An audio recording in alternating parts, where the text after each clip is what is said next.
Hey, everybody, it's Tuesday afternoon. Welcome to Live from Dave's office. We're so glad you're with us today, catching up with all the stuff going on at our church and in our community. And we are blessed today because we don't have one Kettleson, we have two Kettlesons. So let me flip it over to our pastor, Dave Kettleson. Hey, thank you, Hal. Hey, first of all, I just want to say this is my first time to interview my wife. And right for the record, this is going to be my best interview yet, okay? And forever. So, and also for the record, too, I gave my wife the nice chair and I'm sitting on a stool. So, but we're so glad that you came to join us for our podcast. And Debbie, tell us a little bit about something new that you're doing at Hamilton. Well, we've started a new Sabbath school class at a new time. We're meeting at 11 o'clock a.m. So those that go to first service have a chance to enjoy Sabbath school at 11. We're wearing masks so that the people that want to go to first service for safety matters can attend a class where they know that the masks will be worn. And the name of the class is Waymakers. Everybody's probably very familiar with the song Waymaker. Is that how you got your name? Yes. I like that name. Yes. That's cool. We kept singing it at church and it just soaked in each Sabbath. And of course, we know that God is the ultimate Waymaker, but the Bible is full of people that he used to make a way for his people.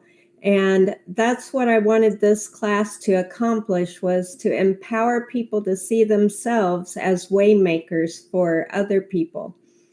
You know, I just got to throw in here, that goes right along with our theme, our series right now, which is called The Difference Maker. So it's really connecting well. Tell us a little bit about your class. I see you have a book here. Yes. So right now we're looking at the aspect of being a waymaker from a financial standpoint. And this book is called Thou Shalt Prosper, and it's by Rabbi Daniel Lapin. So it's written from a Jewish perspective, and it's the 10 commandments of how to handle money. And you might be wondering, how does money make you a waymaker? Well, if you're like me, a lot of times you have all these great ideas that you could do if you had money. And not just for ministry or for the church, but even in our church families, we have families who would like to be able to empower their children, to give their children more opportunities, maybe to improve their own home, to have a better life. And so we look at money in this book as certificates of appreciation. It's really not about money. It's about relationships. And so I just really want to challenge people to pick up this book. I bought mine used for like a couple dollars at, McKay's.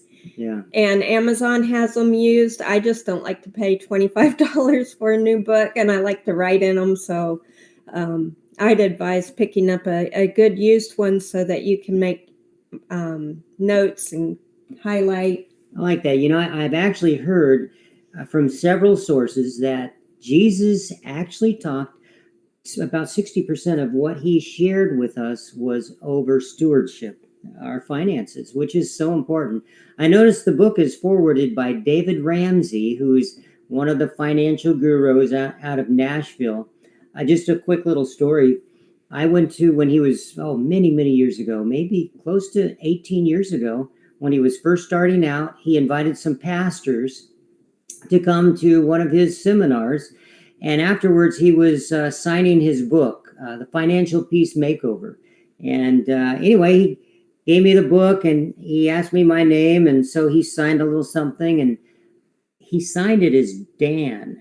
And I thought, well, should I say anything? And I said, actually, my name is Dave. And his name is Dave, too. And he took that book and he says, well, with a name like that, and he threw it in the trash right there. No. Just threw it in the trash. And he says, that book isn't worth a thing. And he took the time to write me a real nice note, and kind of a lengthy note, but I've never forgotten how important it is, our finances in a spiritual sense. It's so important that we know how to handle what God has entrusted us with. It's not ours, it's just His, so we shouldn't keep our hands on it too tightly. Tell us a couple of things about what you're learning. Well, it's basically a whole different philosophy than you would expect. You've heard a lot about the prosperity gospel, and this book is not at all about a prosperity gospel. But you may not be as familiar with the fact that there's a poverty gospel in Christianity, where people feel guilty, actually guilty if they have money. They feel like they need to give it away. They shouldn't have as much as they do. And there's really a healthy balance in there. So it's a really helpful book for not just how to manage your money, but how to even think about your money and how to resolve those conflicts in ourselves about how we deal with money. Oh, I like that. I like that. I've heard it said that we buy things we don't need with money we don't have to impress people we don't even like. So, and you know, to balance getting things we don't need along with God has made it very clear that we think of Solomon, who was very wealthy. Job, before all of that happened, was very well. A lot of wealthy people in the Bible, and there was nothing wrong with it. It's just if we put it above God, of course. Yes, in our class, we like the verse Isaiah 61:4 that talks about God's people being builders and repairers. And so we have fun in our class. We talk about some contemporary shows about house flipping, about flea market flip. I don't know if you've heard that one, about just how to improve things. And what a testimony that is to our world today when we see riots and people tearing down, to see a group of people that are inspired to build and to create a way for people to advance and for society to advance. You know, we don't watch a lot of TV, but one of the things we really love to watch are those flipper flops, flipping Nashville, flipping Atlanta. It's just kind of neat to see something that was just so devastated and yet that comes to life. And, you know, we thought maybe once I retire to do something like that, if I still have enough strength. Well, I also have another question for you, because I think a lot of people who are watching today, listening, would want to know, what is it like to be a pastor's wife? And back to the discussion on my Sabbath school. No, I'm teasing. Trying to avoid the question. It's very interesting because my grandfather was a pastor. So growing up and seeing him do his work, I didn't realize it, but I was learning in some respects at that time about being a pastor's wife. But the one thing I like to hold on to is that God created me to be me. And I feel like each one of us is such a reflection of Jesus that I don't want to ever pretend to be something that I'm not. So my relationship with God is authentic and is, in my opinion, somewhat separate from Dave. You know, we're united in our values and our beliefs. We spend time worshiping together, but I don't hold him responsible for my salvation. Amen. So I enjoy being more in the background because of my personality.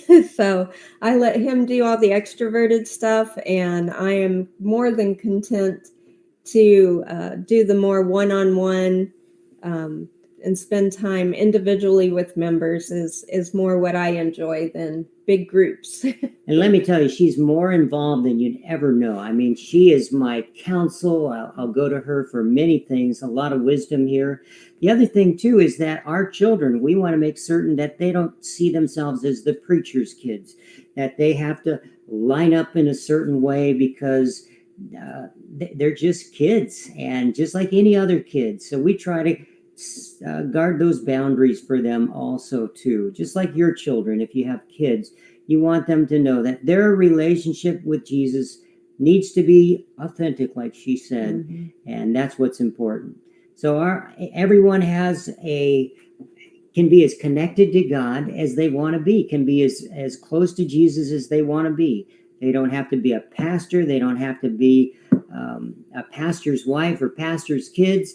Your relationship with Jesus can be just as close as anyone else. That's the beautiful thing about God. Well, anything else, Debbie, that you want to just share with our listeners? It's an open-ended question. Yes, it is. Yeah, I just, really enjoy the people that have been coming to my Sabbath school, and I am hoping that we'll see some great things out of there. I encourage everyone each week to go out and think about something that they can improve or repair or, add value to. And I just, like your sermon title is Difference Maker and mine's Waymaker. So yeah. I'm hoping they'll make a difference. And we're living in such difficult times right now and uncertainties that I think God needs more waymakers. And we have to remember the ones that went before us, that made a way for us, made a way for us to have our church, our schools, and all the things that we enjoy now. And the freedom we have. When God is your way maker, you will be a difference maker. You can't help but want to make a difference because he's made a difference in your life. He's made a way in your life. Well, I'm so glad that you were able to just connect for a few moments. And we want to keep reminding you, if you have any questions or anything you would like to hear on our podcast or interview anyone, we would love to listen to you and hear what you'd like to hear. We're here for you, and we just want you to know that this time that we share is just to kind of keep you updated, give you a little different flavor on different things. I want to remind you of our devotionals every morning, Monday through Thursday at 8 o'clock. We just take 10 minutes to go through the book of John. Tuesday evenings we have, which is tonight, Tuesday evening is our Feeding Our Community. That's from 6 to 7:30. And then also too, we have worship at 10 o'clock and then at 11 o'clock. 10 o'clock is required mass. 11 is optional, but we do encourage it. And your class again is? Waymakers at 11 a.m. in the prayer room. 11 a.m. in the prayer room. And you do ask everyone to wear a mask in that class. Yes, that's for the people that have health concerns and go to the first service specifically for that. So we want to respect that and make sure that they feel safe. Yes. Well, thanks again for watching today. We just hope that you enjoyed this interview with my favorite interview so far. And I'm sure we'll be until the Lord comes. Unless we do it again, it'll be my next favorite one. Well, hope you have a great week. And I'm going to just say a little prayer for you. God in heaven, we thank you so much for your word and for just this time to connect with others out there in this incredible technology that we have. Bless each one. May you keep them connected to you. And may we be way makers and difference makers for your cause, I pray in Jesus' name. Hope you have a great rest of the week. And may God bless you real good.